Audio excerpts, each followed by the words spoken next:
Կար ժամանակ, երբ Նիկոլը իր հակաօրինական քայլերը կատարում էր փողոցով, ինչպես որ ազգային ժողովի շենքի շրջափակելն էր, դատարանների դռները շրջափակելն էր։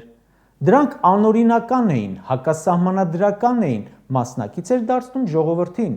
Հիմա նա չունի ժողովուրդ։ Խիստ կասկածում եմ, որ կա մեկը, որը զուտ Նիկոլի կոչով առանց բերման ենթարկելու, առանց փողի կամ առանց պաշտոնի խոստման կգնա կամ պաշտոնից հեռացնելու պահանջով կգնա մի հատ հանրային զուգարան կշրջափակի։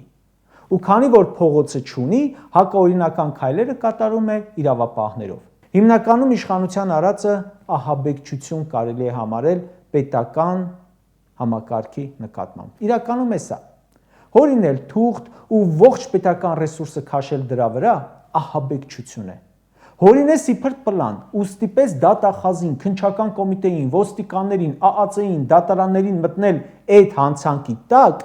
ամբողջ պետական ռեսուրսը ծախսել հորինած բանի վրա ու կալանավորել մարդկանց։ Շահագործում ես այդ բոլորին քո նպատակների, քո վախերի համար ու դրան պետք է պատասխան տրվի։